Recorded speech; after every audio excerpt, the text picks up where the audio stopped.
Good morning, everybody. I hope you're doing well today.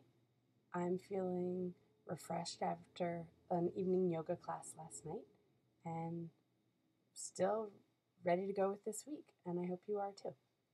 So, I'm Xandra from Womb to World Wellness, and this is day 2 of my 30 videos in 30-day challenge. And today I want to talk to you a little bit about where I came from food-wise when I was growing up. So, my mom and I have been going through lots and lots of books at my parents' house recently to see what we might want to get rid of and what we want to keep.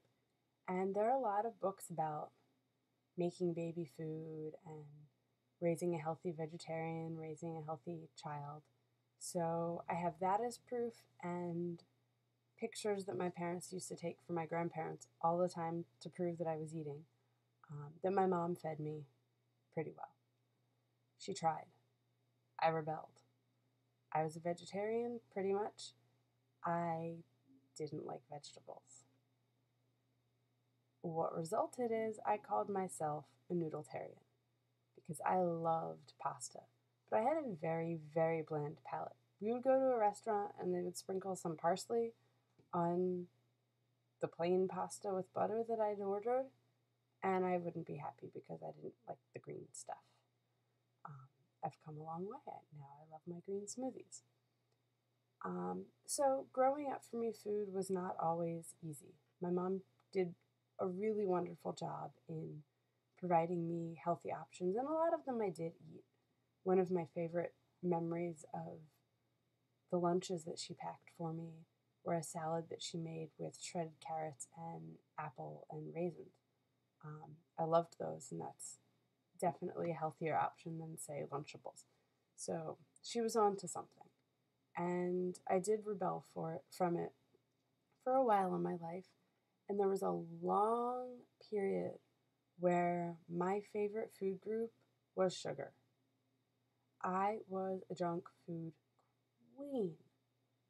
I would eat the cereals. Apple Jacks was a favorite for a very, very long time. Lucky Charms, my mom would not let me have. But when I would go to my grandparents' houses, they would have the cereals with the little dried marshmallows waiting for me. Sugar, sugar, sugar. I used to remember going out on weekends with friends and going to a local store and just buying tons of candy and eating it like there was no tomorrow.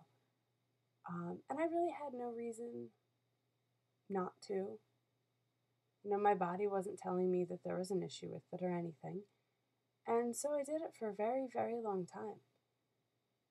And these habits, I think, are really interesting because there's such a juxtaposition.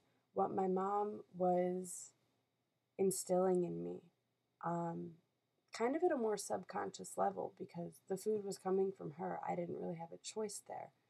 And what I was choosing for myself in kind of the rebellion of the healthy foods. And I mean, she wasn't, I ate Kraft macaroni and cheese. We baked cookies all the time. I had a friend actually who, if you went into her kitchen, it was all natural stuff from the natural food market, decades before Whole Foods. They had the natural sodas and the sugar-free this and that and everything.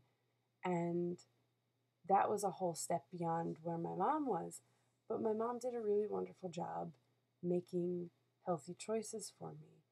And I think it's important to remember as we go through our lives and as we start thinking about families and raising kids ourselves that we can't control everything.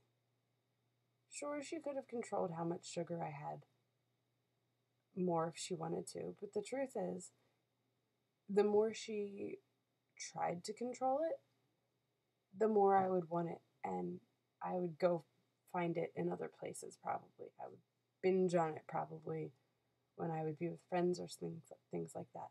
So she was able to find that balance and see, okay, I'm doing what I can to make sure that she's getting the foods that she needs.